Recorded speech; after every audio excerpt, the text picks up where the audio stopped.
नमस्ते, मैं पलक मित्तल और मेरी साथी प्रशिक्षक सोनम मित्तल।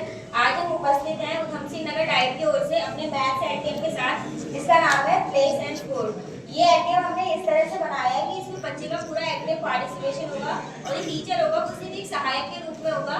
तो इसमें बच्चा जो है अपना बेसिक कैलकुलेशन वगैरह सब कुछ आराम से सीख कर उसके कॉन्सेप्ट को अपनी रियल लाइफ में अप्लाई कर सकता है। इसको बनाना भी बहुत ज़्यादा ईजी था।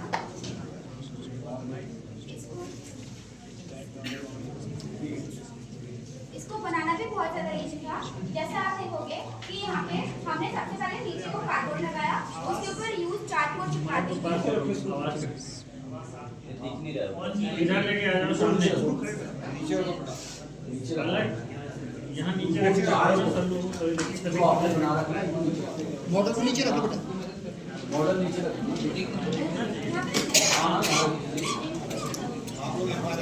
आप नीचे आ जाओ।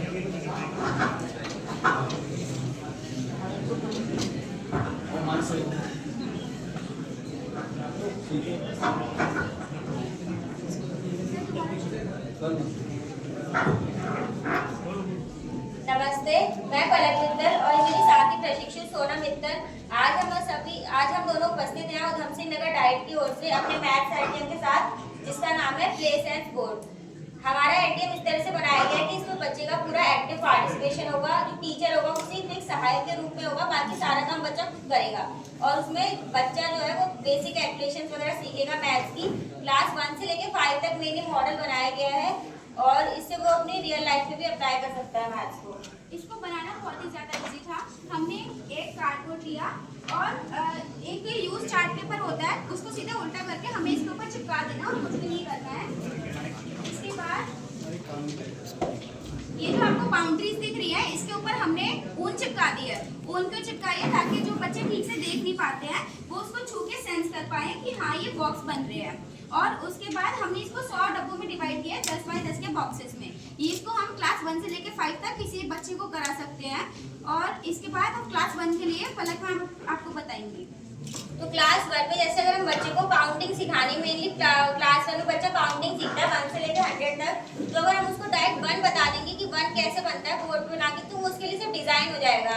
हमें मेन उसको उसकी रिप्रेजेंटेशन सिखानी है। तो जैसे हम उसको बोलेंगे कि पत्थर लो और उसको एक बॉक्स में ऐसे रखो, तो वो ऐसे रखेगा तो उसको समझ आएगा कि 1 की रिप्रेजेंटेशन क्या होती है। ऐसे ही हम कंटिन्यू कर सकते हैं, आगे 1 to 100 तक वो ऐसी काउंटिंग सीख सकता है इसमें।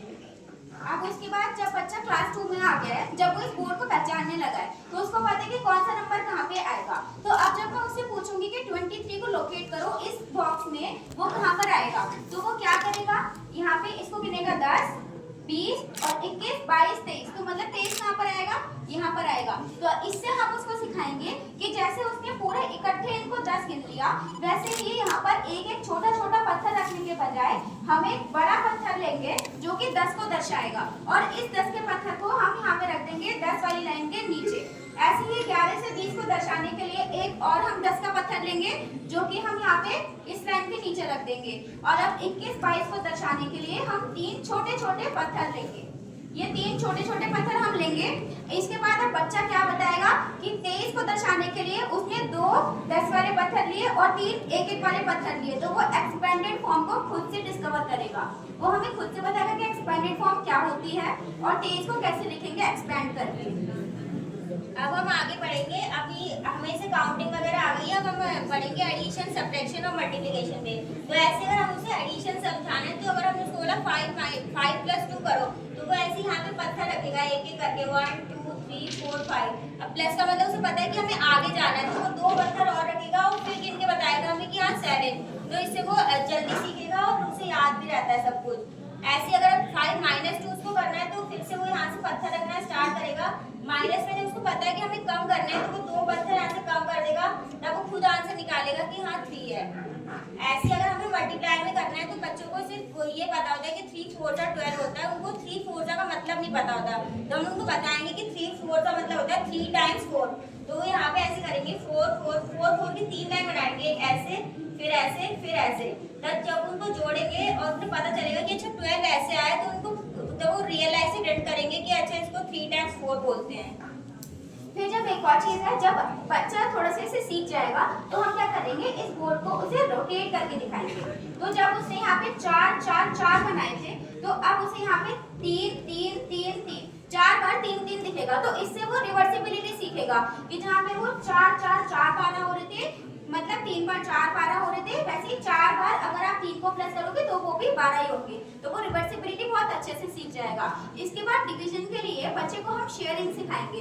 जैसे मान लिया मैंने उसे 23 पत्थर दे दिए, अब मैंने बोला उसे 4 लोगों में डिवाइड करो, तो वो क्या करेगा, पहले सबको एक एक दे देगा, यहाँ पे 1 2 3 4, फिर 1 2 3 4, ऐसे वो 5 तक दे देगा। मान लो उसने 4 तक दे दी। कई बार हमने देखा ना, बच्चे क्या करते हैं, 23 को भाग देना तो वो 16 माइनस कर देते हैं, बाद में 7 उनका रिमाइंडर बच जाता है, उनको समझ नहीं आता गलती कहाँ हुई है। तो जब हाथ में पत्थर 7 बचे हैं, सामने बांटने वाले भी 4 लोग हैं, मतलब अभी हम एक एक और बांट सकते हैं। तो इससे बच्चे क्या सीखेंगे कि जब तक हाथ में पत्थर जो है, जितने लोग हैं उससे कम पत्थर बचने चाहिए हमेशा, वो रिमाइंडर होगा। तो रिमाइंडर हमेशा डिविजर से छोटा होगा। और क्वेश्चन क्या हुआ कि यहाँ पे हर एक को कितने पत्थर मिले, और डिवीजन क्या हुआ, हमने कितनों को पत्थर बांटे। तो वो पूरे डिवीजन का कॉन्सेप्ट वो खुद से सीख जाएगा। इसके बाद कैरी वाले प्लस माइनस बहुत इजी होते हैं। जैसे मान लिया हमें कैरी वाले प्लस माइनस सिखाने हैं, यहाँ पे हम करके नहीं दिखा पाएंगे, मैं आपको समझा देती हूँ। इसके लिए हमने ये बनाया है कैरी वाला बोर्ड। यहाँ पे 1 10 100 लिखा हुआ है। अब मान लिया हमें यहाँ पे 36 है, तो यहाँ पे 3 आएगा टेंस में, यहाँ पे 3 आएगा टेंस में, 3 टेंस वाले पत्थर यहाँ पे आएंगे और 6 वंस वाले यहाँ पे आएंगे। अब मान लिया मैंने यहाँ पे 5 पत्थर और रख दिए, तो कितने हो गए, 11 हो गए। यहाँ का रूल बस इतना है कि यहाँ पे 9 से कम पत्थर, 9 या 9 से कम पत्थर होने चाहिए। अगर 10 पत्थर हो गए तो फिर से वही काम करेंगे, यहाँ से 10 पत्थर उठा के डब्बे में डालेंगे और एक टेंस वाला पत्थर उठा के हम यहाँ पे टेंस वाले कॉलम में रख देंगे। इससे बच्चा कैरी वाली प्लस माइनस इजीली कर सकता है। माइनस का कांसेप्ट भी बहुत इजी है। जैसे हमने बचपन में बच्चों को बोलते हैं ना कि कैरी वाले माइनस के लिए आप लेफ्ट से शुरू करो। टाइम हो गया आपके।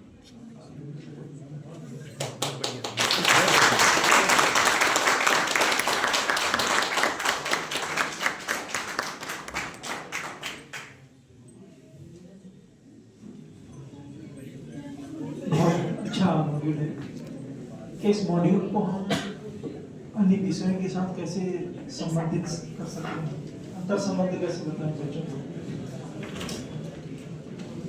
सर जैसे नॉर्मल तो होता है कि हम पैटर्न बना देंगे, बच्चे पैटर्न पूरा करेंगे।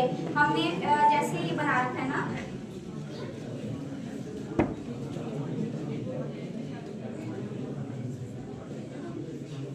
ये जैसे यहाँ पे हमने ये जैसे हमने यहाँ पे एच बनाया, तो हमने यहाँ पे एच आधा बना दिया, तो बच्चा इसे पूरा करेगा।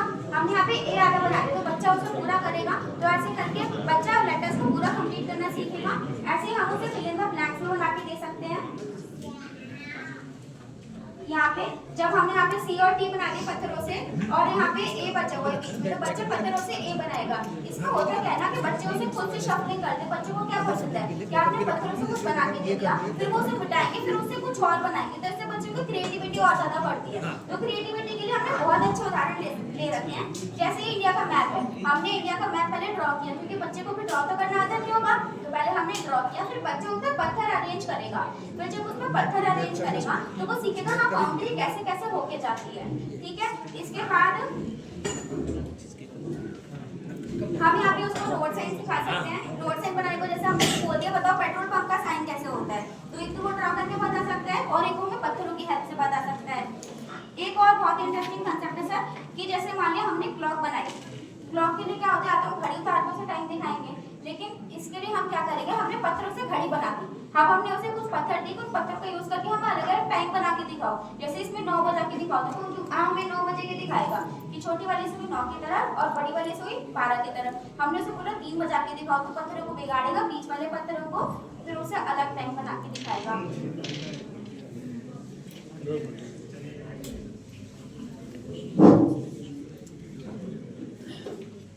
आपका जो ये गेम बना है ये बना अच्छा है, पर इसमें जो है सारी क्रियाएं आप अमूर्त रूप से कर रही, तो वो जो है मूर्त रूप में इसको व्यक्त समझे, इसके लिए इसमें आप क्या करेंगे? सर इसके लिए जैसे अगर लैंग्वेज के विकास का बता सकते सर, जैसे इसमें ना हमने ये किया जैसे कि हमने रनिंग बॉय बनाया है यहाँ पे, यहाँ पे हमने रनिंग बॉय बनाया, ठीक है। तो इसमें पहले वो नाउन वगैरह तो सीख जाएगा, वो तो नॉर्मल सी चीज़ है।